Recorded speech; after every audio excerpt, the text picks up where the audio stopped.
Which way am I looking? Good evening from the Sderot police station. This place witnessed a very difficult battle when thousands of Hamas terrorists invaded Israel on October 7. The brave police officers of this station fought 25 terrorists who came here with a massive amount of ammunition, planning to take over the station and later to take over Sderot. Luckily, they failed because the brave police officers fought for their lives and for the lives of the citizens of Sderot and managed to win this battle. October 7 has been the most difficult and longest day for the Jewish people because it continues today.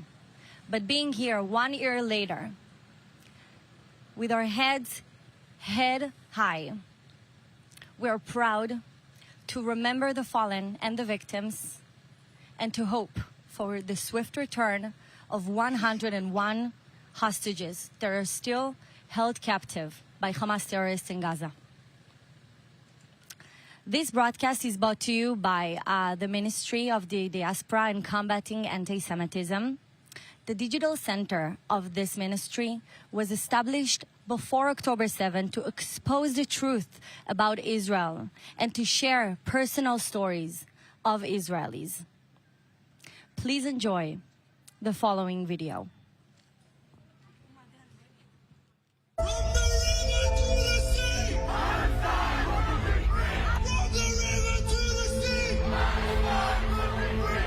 For the first time since 1948, Israel's very right to exist is under threat. Fueled by immense funding and hatred, the terror propaganda is misleading good and honest people into supporting the worst in humanity. Sadly, lies spread faster and wider than the truth. Therefore, echoing the truth has never been more crucial. Bullet holes through the wall. For this purpose, we founded the Israel Digital Center. As part of our efforts, we have established a sheltered workspace for international journalists, diplomats, leaders, and influencers in the city of Sderot. We've been escorting the international visitors to the devastated areas to let them witness and tell the stories of October 7th.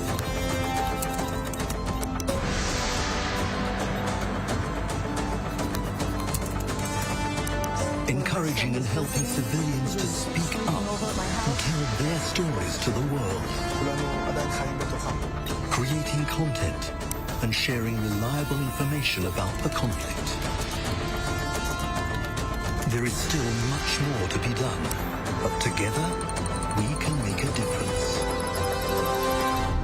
We won't be silent. Israel Digital Center. I'm Karen Piker, and together with me is Arsen Ostrovsky. How are you? Good, thank you. Tell me a little bit about yourself and about your efforts to expose the truth about what's really going on in Israel.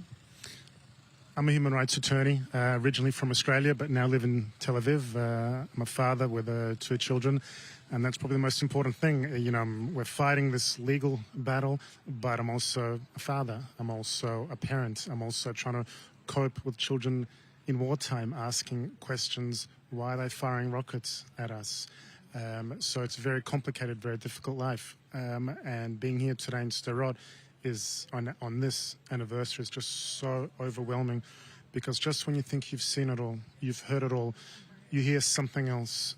Stories of, as we see here with a police station, was stories of incredible heroism, but also incredible sadness, incredible bravery, and incredible carnage. Things that you see and that we will never unsee. You know, I stood in Kibbutz Be'eri in the days after the war started, and it's a valley of death. There are things that stay with you forever, and this is difficult times, but we need to fight. As a lawyer myself, I am very familiar of all of these causes that we've seen now in the video, from the river to the sea, etc. What is the biggest misconception about Israel in regards of international law that you are dealing with in your day-to-day work?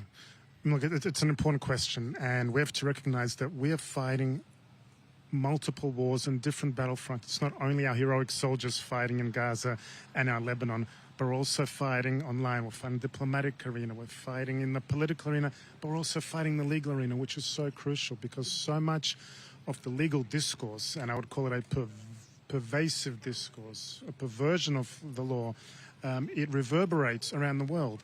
When Israel is portrayed as a pariah, as a war criminal, as committing genocide, ethnic cleansing, starving children, all these incredibly anti-Semitic libels, mistruths, malicious distortions, that reverberates because then you have countries saying, well, maybe we should have arms embargoes, or you have international courts saying that Israel, or accusing Israel guilty of genocide. You have marches calling for intifada on the streets of North America and Europe. So the discourse is very pervasive. It's a very, when international law becomes weaponized against us, it politicizes and undermines the entire legal order. And we have to be very clear that, contrary to the lies and misconceptions that Israel is some kind of pariah, we are not. We're far from it. That is a lie. That is a blood libel of the highest order. Israel's gone above and beyond to levels not seen in the history of modern warfare to not only minimize civilian casualties, but abide by the principles of international law, extent and lengths to which no army has ever gone to. And that's something I think we need to recognize, not only calling out the lies and mistruths, but reiterating that the extent to which Israel goes to abide by the principles of international humanitarian law. One example you're probably referring to is the fact that Israel notifies before attacking specific places to avoid civilian casualties. What is the biggest lie that you hear about Israel, except for we're all hearing about the fact that the misconception that Israel is committing genocide without an intent to commit genocide, which is the ground base for committing genocide, right? So what advice would you give a freshman student in Harvard that is now listening to a twist of history and a twist of the truth? What do you advise him to do on campus? Look, that's two questions, and they're two very different, very complicated questions. With respect to the first part, about which part of the law is most often, maligned and misused against us, and you spoke about, for example, the charge of genocide, one of the biggest, grossest anti-Semitic libels we've seen in modern history. And most often it's couched in the supposed civilian casualty figures. They say that we're guilty of committing genocide by virtue of 40,000 number of civilian deaths, which they point to. Number one is those numbers are taken from the so-called Gaza Health Ministry, which is no more than a propaganda arm of Hamas. Then you have to look at the law and look at the figures and look at the circumstances. What actually is happening is that it is Hamas, and now, by the way, Hezbollah, exactly the same situation, are guilty of committing a double war crime of hiding behind civilians in Gaza, and Hezbollah doing exactly the same thing in Lebanon. And using them as human shields whilst indiscriminately firing at Israel. And as you said, Israel's gone above and beyond to try and minimize civilian casualties. We care more about the Palestinians and the innocent Lebanese than Hezbollah or Hamas do. We give leaflets. We warn in advance. We provide evacuation paths. We essentially telegraph what we're going to do, where we're going to do it, and how we're going to do it, to the risk to our own soldiers in order to minimize casualties. That is the extent to which we go, that no other army, not the United States, not Great Britain, no major army in Europe ever do. So that's, I think, important to recognize. So a quick tip to a freshman student who is fighting anti-Semitism on campus and the lies. Yeah. I think, first of all, it's not easy. And we need to recognize that, we're talking about all these multiple battlefronts, and the campus battlefront is something else as well. We have filed a lawsuit, for example, against the group SJP, Students for Justice in Palestine, accusing them of being the campus arm of Hamas. So we know it is difficult being Jewish and it's difficult being Zionist as well on campus. But the students need to know that we stand with them as well. They need to be proud Jews, proud Zionists, need to learn the facts, need to learn the information. They need to know that we stand with them as well. They are not alone, that they have resources and that they're not mere victims, that they have legal options as well in order to hold the administrators, in order to hold the universities, in order to hold these groups that are pushing and fomenting this violent hatred. But they ultimately, we want them to know that you are not alone, that you have support. Do you support them legally as well? Absolutely. Like I said, one of the main lawsuits we're involved with partners in the US is we filed against SJP, Students for Justice in Palestine. They're the number one group that is not only fomenting the encampments, the violence, the hatred we see on campus, but they're also essentially acting as a propaganda arm of Hamas.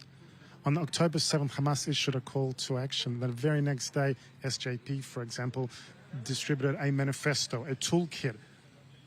They're acting as their arm on campus. So absolutely, we're working with different lawyers across the United States, with different partners, to help students to ensure that their rights are being upheld and used in order to not only support them, but to hold the universities accountable as well, and all those that are actually guilty of not only committing these systematic acts of anti-Semitism, but supporting, aiding, abetting, and funding them as well.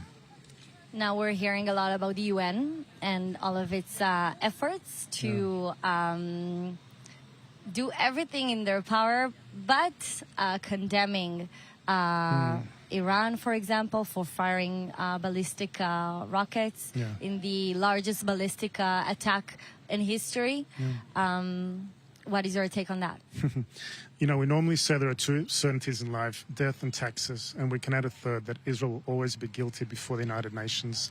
The UN, it was created in the wake of the Holocaust, and today it has become the single greatest purveyor of anti-Semitism and Jew hatred, and now even pogrom denial, when we have agencies like UNRWA, which literally employ and pay staff to be members of Hamas, to participate in these vile massacres and abduction of our people, when agencies like UN Women, which are meant to support women's rights, have been silent, unconscionably silent for the last 12 months, as our girls and our women have been raped, tortured, and abducted. When the UN Human Rights Council condemns Israel almost more times than the entire world put together, and when they still to this day, the United Nations has not condemned Hamas or Hezbollah. Thank you very much for this. Very important takeaways for everyone's listening. And good luck with fighting the good fight. Thank you. Appreciate your time. Thank you. Thank you. We are now going to meet Michael Levy, whose brother Or Levy is being held captive in Gaza for 1 year. Or Levy and his wife Einav were at the Nova Festival, leaving their 2-year-old son Almog at home with family. They were just about to enter the party when the alarm started. They ran away to a safe shelter where they encountered with Hamas terrorists. And we will now hear from Michael the rest of the story. Hi, Michael. Hi. How are you? Another day. Another day, but a big one. A big one. But for us, it's just another one in this fight. Because you're reliving this nightmare again and again. Yeah, for us, it's just a very long and a very bad day. First of all, I'm sorry for that, personally. Take me back to 1 year ago on October 7, 2023. I woke up at my bed at home. I live in the center of Israel. I woke up to the sound of sirens. I turned on the TV and saw all the alerts, the orange alerts of missile attacks all over the place. I immediately called my mother and asked her if they are okay. She said that they are okay, but that Or and Einav went to a music festival next to the border of Gaza. At first, I wasn't too worried because I thought, okay, it's just another missile attack. Fortunately, we are too used to it. And then I saw the news and understood that Or and Einav tried to run away, but they had to hide in a bomb shelter not very far from the Nova site. The last call Or had with my mom was at 7:39. He was completely terrified and he just repeated the sentence, "Mom, you don't want to know what's going on here." That was the last thing we heard from him. We know now that 10 minutes after that call, a group of terrorists arrived. They started throwing grenades. They sprayed the bomb shelter with bullets. They even fired an RPG into it. Or had to witness his wife, Einav, being murdered in front of him before he was kidnapped. And since that awful day, this is what I do. I can't even imagine what you're going through. So there is another very important figure in this picture, Almog, Right. who is right now at home. At home. He recently turned 3. He's going through all his life milestones without his parents. He started new kindergarten without his parents. He started speaking fluently. He's doing all those things that as parents, this is what you're waiting for, and unfortunately, all won't see it. Enough, unfortunately, we can't bring her back, but Or is still alive, and we need to bring him back. Now. What do you tell a 3-year-old that his parents are not here? I think that's the most difficult part. We ask psychologists what we should say because obviously you have no words when you look at him. They told us that we have to tell him that his mom won't come back and that we are looking for his father. That we are doing everything we can to bring him back. Other than that, you just try to... You have to remember he's still a 3-year-old who needs to be guarded, and you need to tell him what to do and what not to do.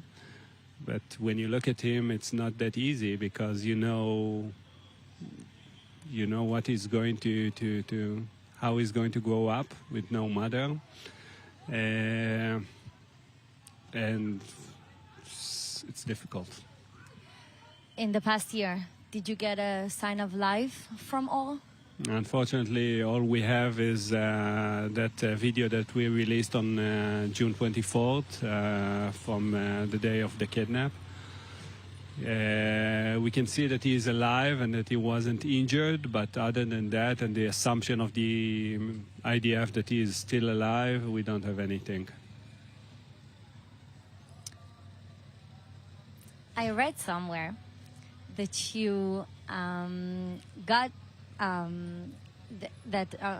read that Or and Einav got your daughter a very loud present. I heard that they got them a drum. A drum that makes a lot of noise. Yeah. Are you still waiting for the sweet revenge of giving Almog a loud present to make all crazy? That's another thing to wait for. When my oldest daughter was, I think she turned 2, they bought her a drum that, how can I say it? It was too loud, and I swear that I'll return the favor. Unfortunately, I didn't have the chance yet, but that's another thing I have to make him feel when he's back. I'll check you up on that. Bezrat Hashem. Bezrat Hashem. What do you experience with Almog in the day-to-day life?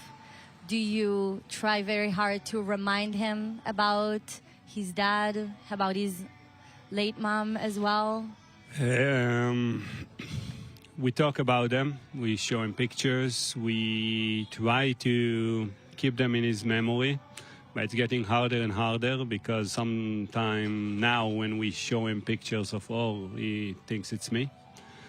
He can call my other brother dad all of a sudden because this is the dad figure he meets on a day-to-day basis. So what do? Do you correct him? Do you let him keep doing it? Those little things are things that I never thought we'll have to deal with, and that's those the day-to-day things, the so-called small things. Those are the real challenges. This is the biggest struggle. Yeah. We often, I won't say forget, but we don't talk enough about the people in the background. Let's say about your daughters, for example, that lost their uncle. Right. How is that to process for them as well? That's a great question because, as mentioned, this is the real struggle. I don't talk enough about the fact that two of my daughters go to sleep crying every night because they miss all, or the fact that I sometimes listen to their discussions and they talk about things that kids shouldn't talk about, death and funerals and bodies that were kidnapped, and they know all the hostages by name and they know their stories. That's not something that a 7-year-old and a 10-year-old should talk about. Reality in Israel. Reality in Israel, exactly. What is your hope? Very simple. I want to sit here with my brother and remind him of the present they bought when Emma was 2. So I think everyone here in Sderot and in Israel and the rest of the world are joining with you to hope for the swift return of all. And we're waiting to see this revenge present that you will give Almog. I will buy it very soon. Thank you so much. Thank you. The reality in Israel is something that we sometimes can't even comprehend. The struggles that children are facing and the atrocities that babies have been through, entire families destroyed. No child should live without his mother and not without his father, who is being held captive by terrorists for more than a year now. So we are hoping to get all back as soon as possible. All and the rest of 101 hostages.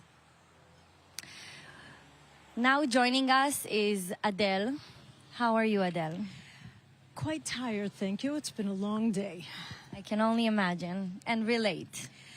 Yes, and I usually dress more formally for interviews, but since today's a special day, 7th of October, a year since our life turned upside down, so I'm wearing a shirt that says in Hebrew, we're returning to Nirim, the home we always loved. That's my kibbutz. 367 days since our hostages were taken, since our soldiers are dying for us, since we are refugees in our own land. Thank you for this reminder. It's so important. Take me back to 1 year ago, 6:30 in the morning on October 7. Where were you?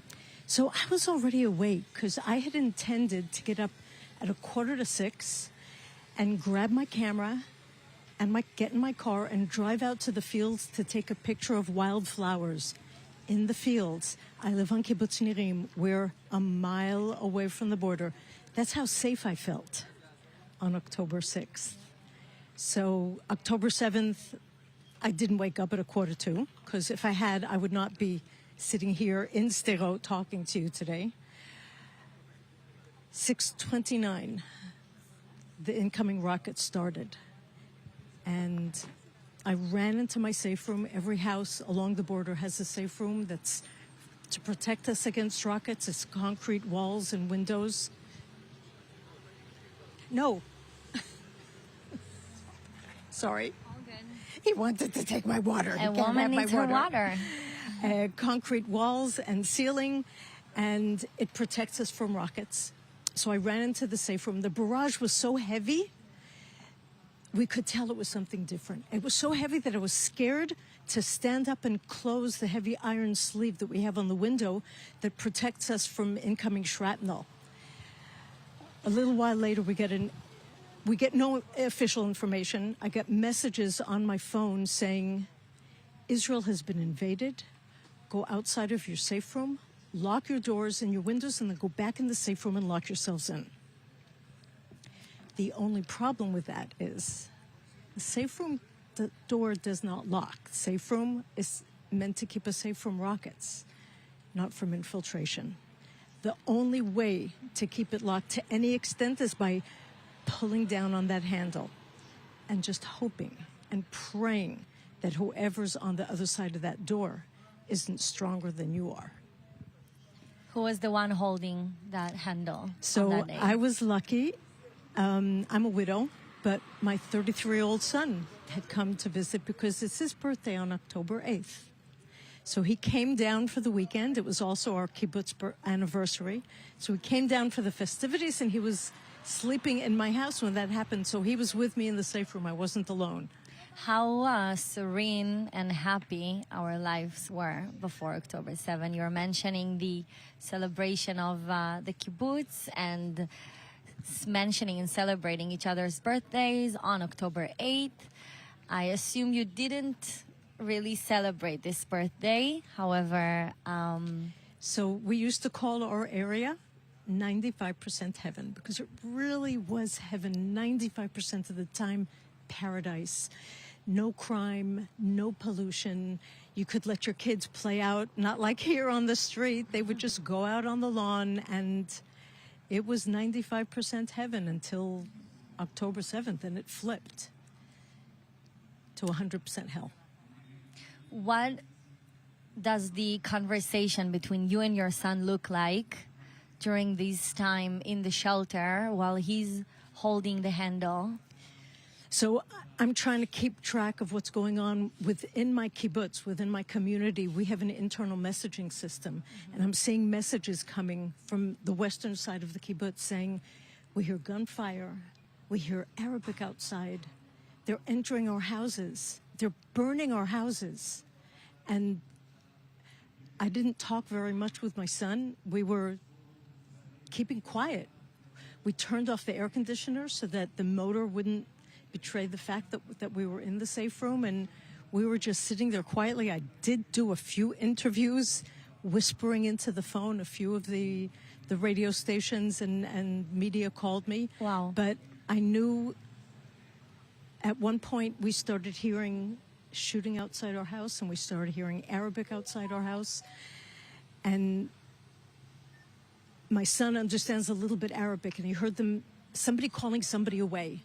And we heard noises. We didn't know what they were, but I looked at him and he looked at me, and we told each other that we loved each other and basically said goodbye. About an hour later, when I opened the door to my safe room, because I had to go to the bathroom, safe rooms don't have bathrooms in them, I saw that the slats on the window opposite the safe room had been broken. In other words, the terrorists were at my door. They couldn't open the door. They started breaking through the window and were called away. Around the same time, unbeknownst to me, the terrorists were entering my son-in-law's house. My son-in-law and daughter are separated. I knew that he was with my 3 young grandchildren, Zivraz and Yuval, aged 2, 6, and 8. Also in the kibbutz. Also on my kibbutz. not far from me, and he heard them entering his house and screaming and shouting and laughing and shouting Allah Akbar. And he told the girls, hide yourselves under the blanket. Don't make a sound. Don't come out no matter what. You're going to hear a loud noise, but don't come out from under the blanket. I'm here. He waited until he saw the handle of the safe room starting to move. He kicked open the door and shot the terrorist right in front of the safe room door. Wow. He ran out, started to go after another two that were in his house, but realized that there were many highly armed terrorists just outside, and that he didn't stand a chance, and who would protect the children? So he cut his losses, went back into the safe room, got down on one knee, raised his weapon, and waited. The next person going through that door was going to get a bullet. Are they safe? They are. They're safe. They're traumatized. We're looking into getting an emotional support dog for them. The older one won't go into the house until somebody checks that there's no terrorists around. The middle one hides under the bed when she's unhappy, which she'd never done before. The little one, it seems to have, I mean, she was only 2. It seems to have, she seems pretty much okay, but my daughter has a hard time falling asleep at night. I can only imagine, and I'm sorry that this is what they're experiencing. But as we said before, right now this is the sad and surreal reality in Israel. One of the known names of this war is Asaf Hamami, who personally was my commander in the army. No. Yes, and we all here, first of all, we all know that Asaf Hamami was the first to declare war on October 7 because he was the first to really understand what was going on the ground.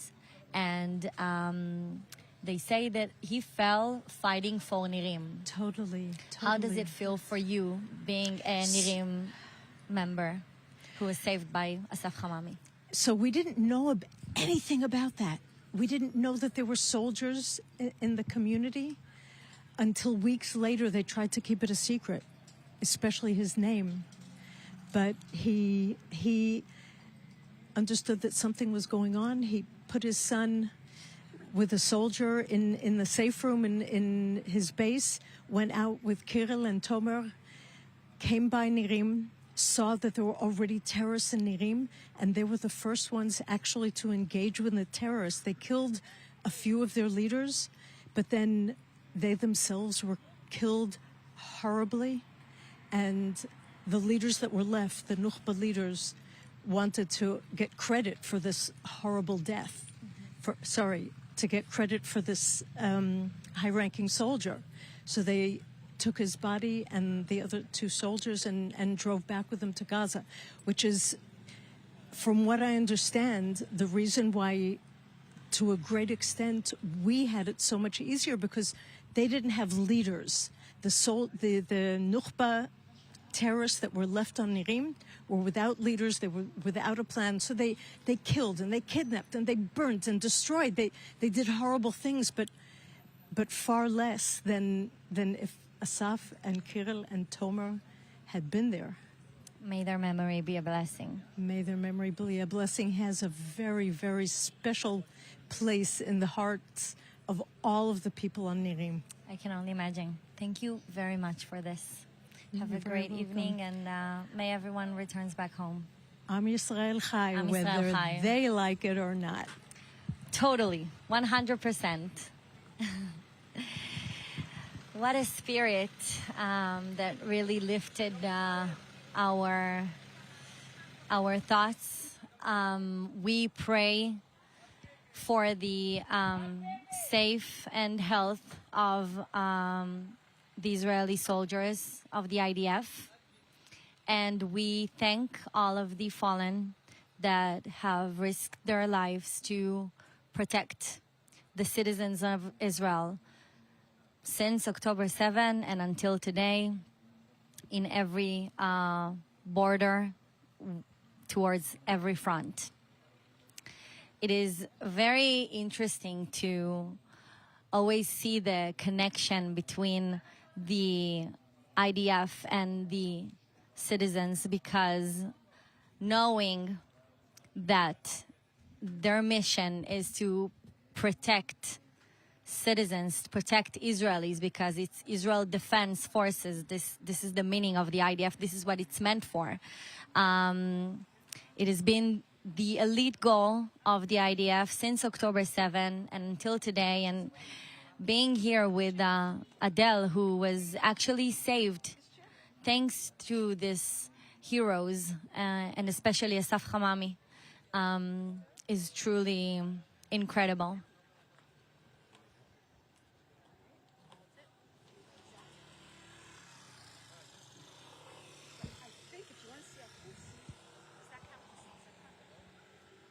We are now joined with David and Mechi. David is the head of the yeshiva in Sderot. And thank you so much for joining us in this very difficult evening. So your story is interesting because your son practically saved the lives of dozens of people. Hundreds. Hundreds.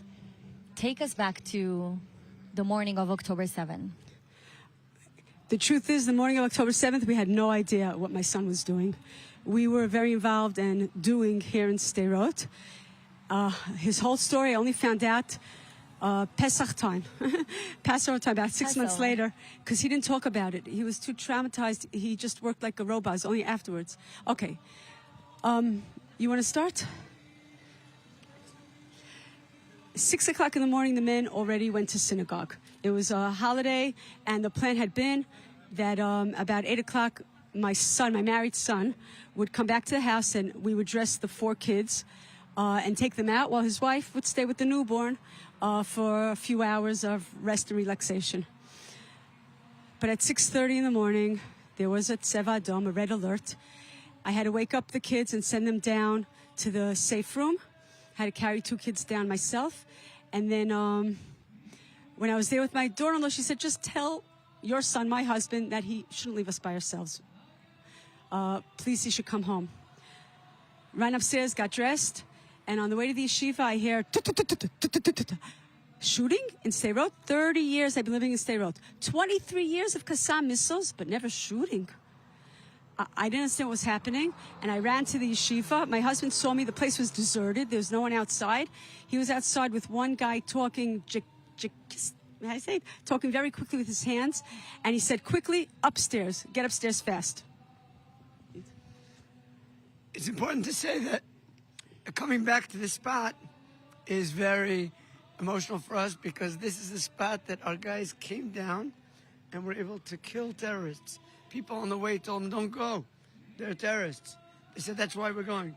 And they sought the combat and to confront, and they were able to kill 2 terrorists, which helped make sure the terrorists would stay in their building. Just explain, our guys are your students that serve in the army, but also are part of the Torah institution.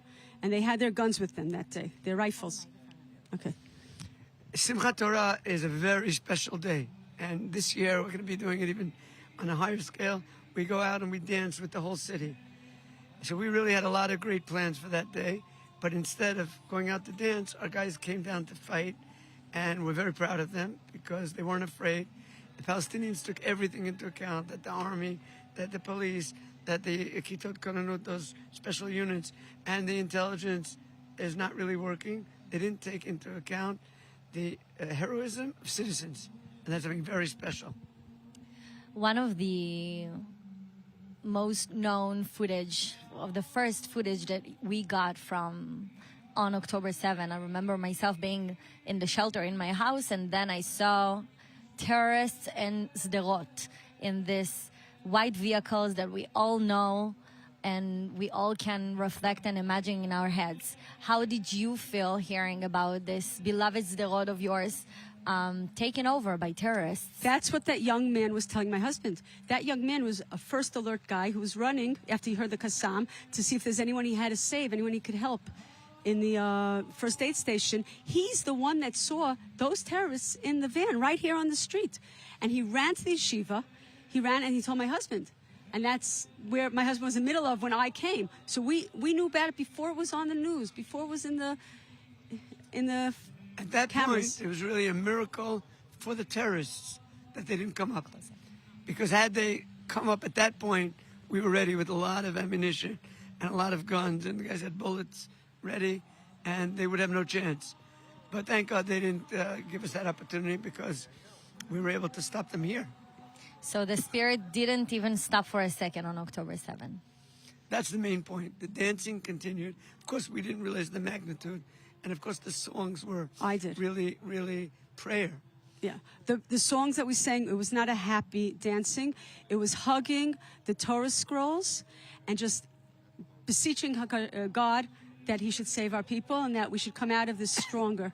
And every song that we sang were slow songs of prayer, as opposed to the normal happy songs that we would have sang. I actually knew, because there was a guy who had his phone with him. He was going with his pregnant wife, and they wanted to cross the street here. And my other son, the one who was a commander in the army, he said to him, no, get back up, get up into the yeshiva. The yeshiva is it's a protected building. It's built against Qassam, bulletproof doors and windows. So it's considered a fortress. So he said, get up there. And this guy didn't touch his phone, but he just read the messages that were going. And we knew in the women's section, Dov, that there were 25 places being hit at the same time. And we realized that those red alert signals were just a cover-up for the terrorist infiltration.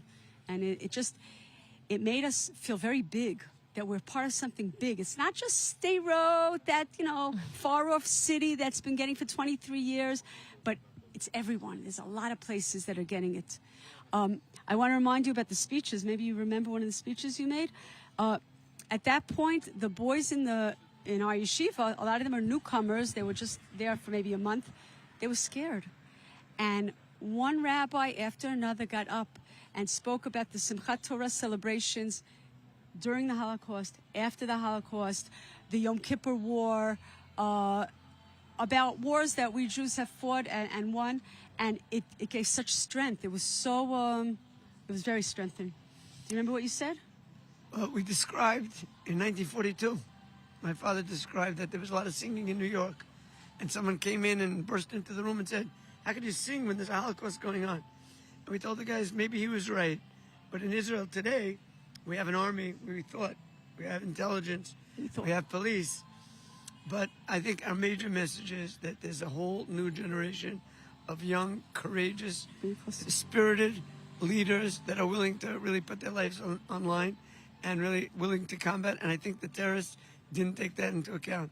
They didn't realize that there'd be so much civilian resistance and so effective. And that, in many ways, really saved the town and saved the whole country. And we have to be aware of a whole generation of spirited, courageous heroes. So speaking of these courageous heroes, I can tell that your son was one of them. Yes, we're very proud of him. So he basically built a field hospital on the way to Sderot, and he basically received Nova survivors and the kibbutzim survivors. Tell us about it. Well, I'll tell you one thing. We didn't know what he knew.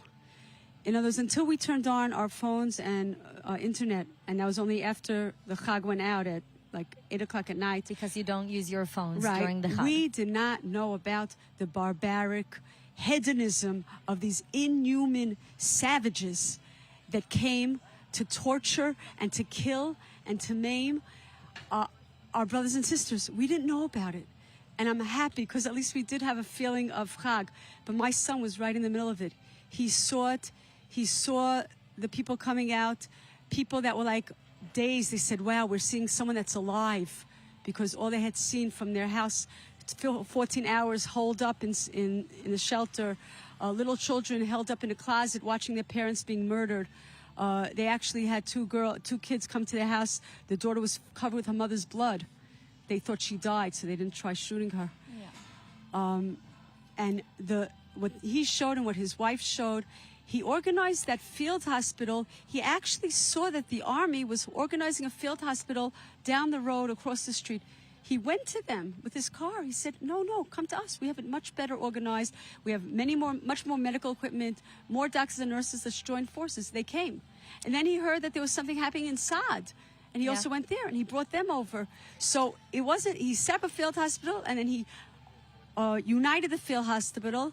And there's that amazing story. You want to tell that story? We have to finish, but we thank him for this courage of him and for making and saving so many lives. And thank you for being here and telling the story. And I just want to say, he's one of many. There's so many heroes, and we're proud of them all. We are too. Thank you very much. And we're here to stay.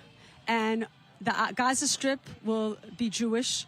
It has to be Jewish. We can't have people that want to kill us, terrorists, as our next door neighbors. We're talking about half a mile away, 1 kilometer. Yeah. We cannot have that happen.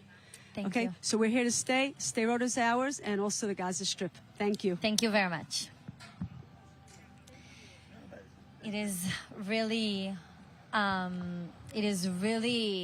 frustrating sometimes to think that it happened during a Jewish holiday where many Israelis don't use their phones. So hearing these testimonies and understanding that people weren't aware of the magnitude and the brutality of the massacre on October 7, not 4 hours later, it is just unimaginable.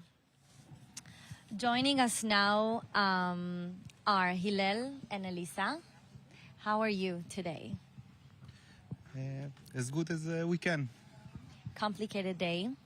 Exactly. Take us back to the other October 7 complicated day 1 year ago. So I will start with my story. I woke up at 6:30 a.m. Because of the alarms. I took my younger siblings to the shelter. This was actually my day off from work, so I wrote in our group, if someone needed me, I'm available. And then in 8 a.m., our supervisor called me. He told me that if I can get outside quickly because he was coming to pick me up to the emergency care unit. And there is rockets falling in our neighborhood. And that's it. I was in 13 hours in my shift. Which usually lasts for how long? It was from 8 a.m. to 10 p.m. And usually your shift is from? 8 hours. Okay. This is not my shift, like this is the day off. So the situation, Yes. And then from there, all the 14 hours, I just treated a lot of injured people, police officers, soldiers, civilians, even kids. We also opened the field hospital, and we treated them then, and then we evacuated them to the hospital. I remember one story about a police officer that got injured near the police station in Sderot. He was brought to me in very critical condition. He had multiple gunshot wounds in his chest and belly. He was unstable. And then while the evacuation, there was a lot of sirens. We didn't stop. I treated him with plasma and medicines for the pain. I also did, while we are driving, the procedure that called chest needle decompression. And after that, it just stabilized and got better. And today we are in good contact. You saved his life. Well done. Thank you. How about you, Hillel? So I live in Sderot. That day, I was with an ambulance in my house on call. It's a normal thing that we do in our job. If there is a car crash or a chest pain, a neighbor with chest pain, before the ambulance of the shift arrives, I can give the first care. So I woke up 6:30 with the alarm. It was a normal day for me. I know these alarms since I was a little kid. And I went to my living room, opened the news, I opened the window, and I see a pickup truck just passing by with 4 characters and a machine gun and start shooting. So I called the dispatch and I told them, I'm going outside and I'll give you a bigger picture. Now, it was very surreal because they were smoking and laughing. They were in combat mode. My first thought was, who's filming a movie on Saturday morning? So I called the dispatch and I told them, and they told me to stay inside. And that's not normal, because when everybody goes inside, we go outside. That's the job. Even they told me there are terrorists all over the city, and I said, I know, I saw them, but there's a moral code or work code or something that says that we're out of the danger zone. And they told me that one of our ambulance conductors was targeted and shot in the ambulance. So I stayed about 2 hours in my house and talking with every manager I know until 9 a.m. that I got this pinch in my gut, and I called my personal manager and I told them, you know what, I'm going. If they shoot me, you won't fire me, and if they don't shoot me, you won't fire me. So I'll text you when I get to the station. And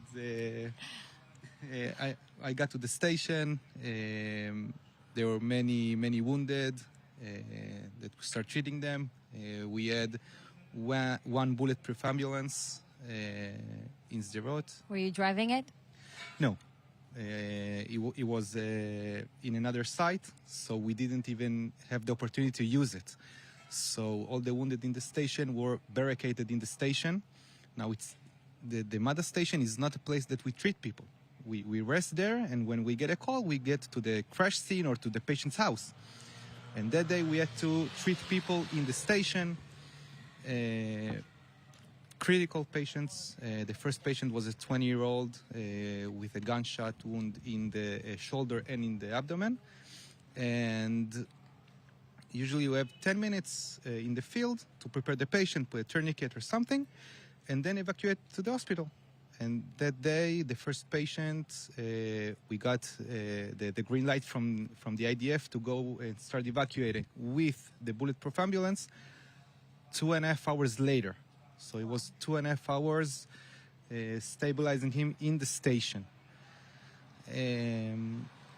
How is he today? I really don't know because we couldn't. I don't know. Don't know even his name. We didn't have anything, no ID, nothing. We just went from one patient to another without asking any question. I know when October 7th started. I don't know when it ended. I don't know when October 8th started. I was in the station for 60 days, 2 months. Treating and doing everything, and that's my story. How old are you guys? I'm 34. I'm 23. I assume that usually in your day-to-day work, you encounter and you have to treat older patients that need first aid. How was it like facing a situation where you could be the one that is being shot next, or you treating young guys like you in your age?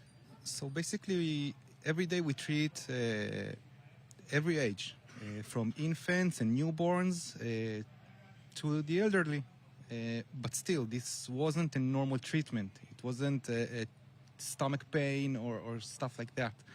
It wasn't a car crash. It was something that was intent to be a massacre.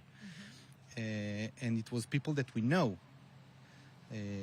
Within the station, 17 bodies of civilians and 3 bodies of soldiers. And when later that night, it was like 9. Actually, it was right now, a year ago, when we were treating a body, and I knew the body of a young girl, and she had a phone, and the phone was ringing, and I saw the phone, and I saw that her mother was calling, and I knew that I couldn't answer. I can't answer. I can't tell her what was going on.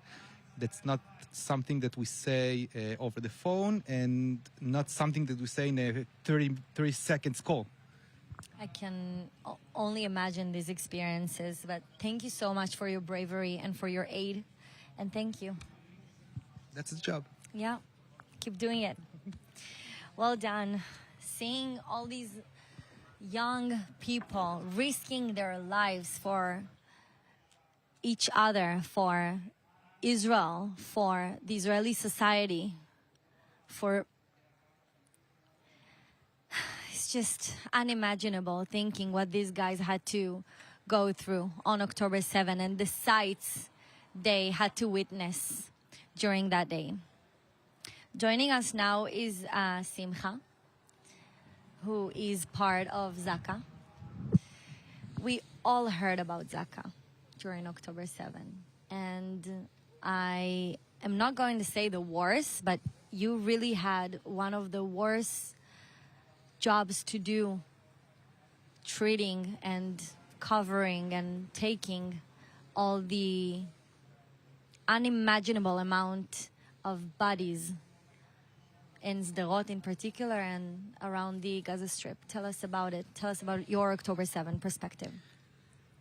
Well, I'm a volunteer in Zaka International for over 32 years, helping on situations and different tragedies internationally, not only in Israel. It does make difference the culture of the country. It could be Turkey. It could be America after 9/11 or different countries around the world. But by understanding what humanity means and doing it because we believe that we have to respect the dead. October 7 for me started here in Sderot.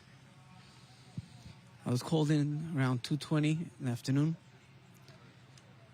heading down towards Sderot, hitting Highway 34. Until then, I didn't know what I'm facing. I didn't have in my mind a clue what I'm going to be seeing. The highways were full with bodies. Some were burned totally. Situations that we cannot imagine. 32 years I dealt with burned bodies, buses blowing up in Israel, and different terror attacks. But over here it was totally different. The bodies that were burned, what was left was only bones, sometimes skeletons, I would say. But when we came to collect whatever remains that were there, everything disintegrated in a second to ashes. So even if we had a skeleton to deal with, to start to deal with, there was nothing there to collect. We had to bring vacuum cleaners to vacuum every corner of the cars. Going through kibbutzim one by one. 2.5 weeks dealing with these tragedies from house to house. Unbelievable what they went through. Thinking about what they went through, we still know that we have still 101 hostages. Think about them any second. It's unbelievable. Thinking that they are being held captive by those people who committed all these atrocities on October 7 is, for me, something that I can bear, and I can imagine for you being first-hand assistant and seeing it with your own eyes. What are you thinking about the hostages? What is your hope for them? Well, we're hoping for sure that whoever is still alive will be able to come back and live a normal life, for sure. But we know what they went through during the time of captivity. As you said, we are their voice, those people that died, because they can't speak for themselves. My particular job today is in Zaka, is going around the world speaking about the atrocities. I stood in front of the UN speaking about women's rights because I, as a commander, I was on the scenes. I brought the evidence, what happened to them. Not only that, afterwards I spoke in different countries around the world. I am getting attacked from different places, from different reporters or different people all around the world. That what we're saying is lies. Yeah. But we're facing that situation by believing that From honesty comes honesty. And we have to stand up, stand strong, shout, and scream for those people, because no one else could do it. After the Holocaust, we had survivors.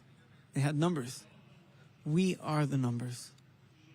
And we have to stand strong and not being afraid of anyone and saying what we dealt with, because we are the live testimony. That is so important. Myself being active on social media, I get comments every day denying everything that happened on October 7, plus celebrities in scales that we can only dream of having, being a minority in the world. What can you say these that are denying daily the atrocities committed on October 7? What is your message to them? Well, first of all, if a person stands up and starts screaming, you're a Nazi, but there was no Holocaust, so there's nothing to talk about. When we're facing a brick wall, there's no reason to try to walk through it. If someone tries to deny what happened on October 7, he's not worth the time to act or even to speak to. We have to understand one thing. We have to be strong, united. Israel, all the Jews around the world, for sure, all our allies, America, and different countries around the world that are giving us the support. We have to be together against terror. And we see what the terror is bringing from different countries. We know that Europe is full of Muslims, but not every Muslim is a bad person. We have to understand. We have to fight the radical Islam. That's what we have to work and stand against, and to be united against that. I totally agree. Thank you so much for this important information and message, and may we bring them home. Yes, may we bring them home, and we should have peace and better days. Amen. Amen for that. Thank you so much, Simcha. We will now watch a video by Hope.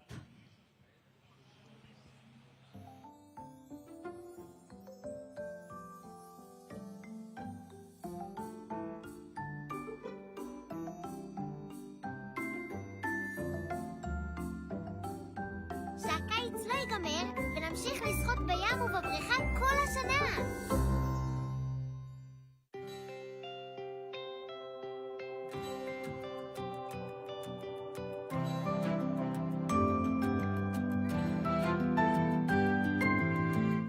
אני מאחלת לכבוד השנה החדשה שכל החטופים כבר יחזרו למשפחות שלהם, שהמלחמה תפסיק וכל החיילים ישובו לביתם, ושיהיה שלום לעד.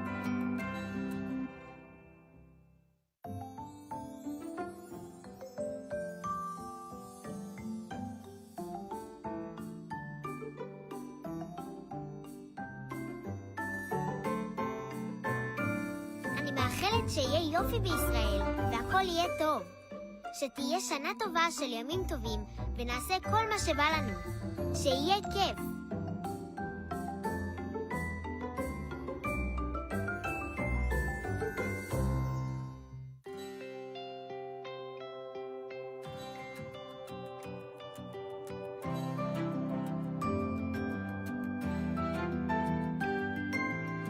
שנה טובה ומתוקה כמו דבש, מלאה צבעים וגוונים ואהבה.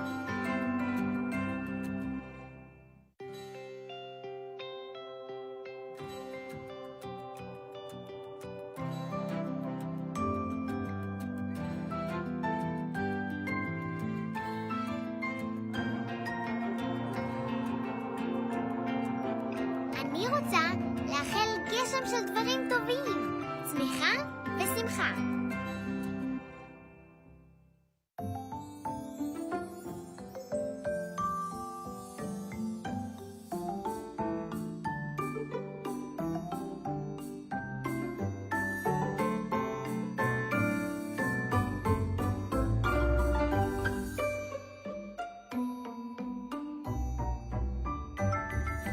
אני רוצה לאחל שמחה ואהבה לכולם.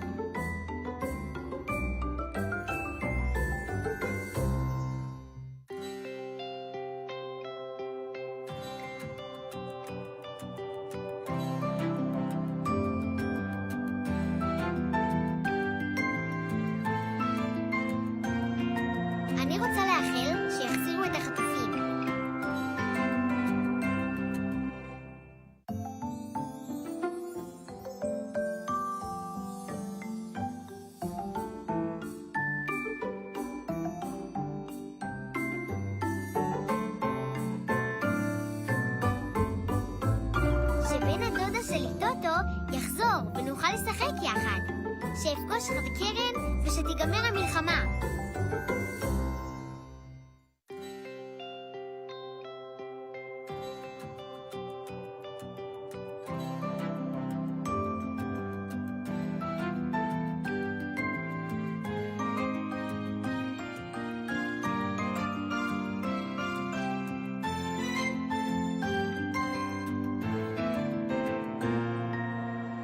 אני מקווה שיהיו בעולם הרבה צמחים וחיות.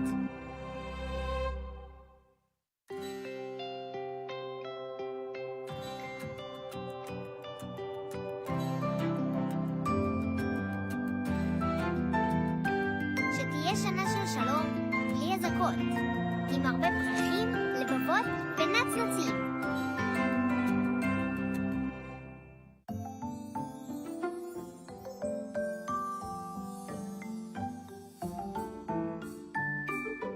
שנה טובה, בריאה ושמחה.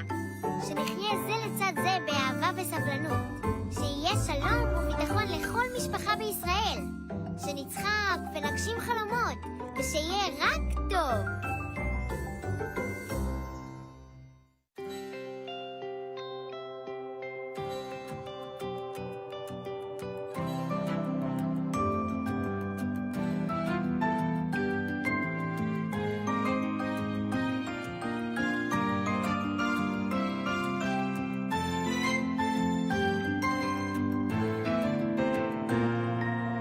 התקווה שלי היא שכל החטופים והחיילים יחזרו הביתה בשלום.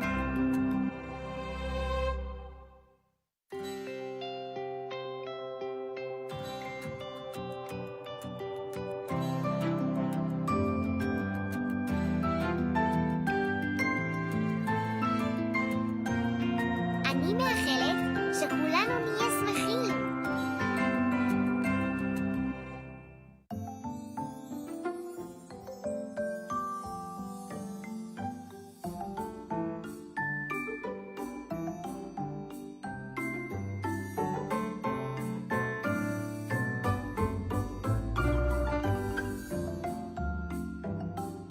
שיהיה לי כיף בכיתה א'.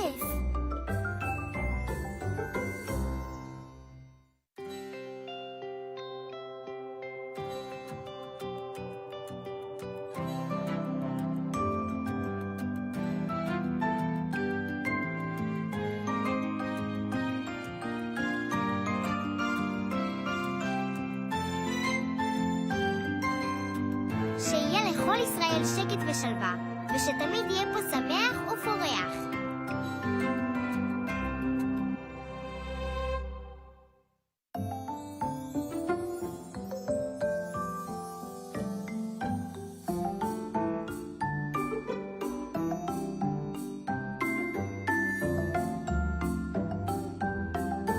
אני מקווה שכולם יהיו שמחים.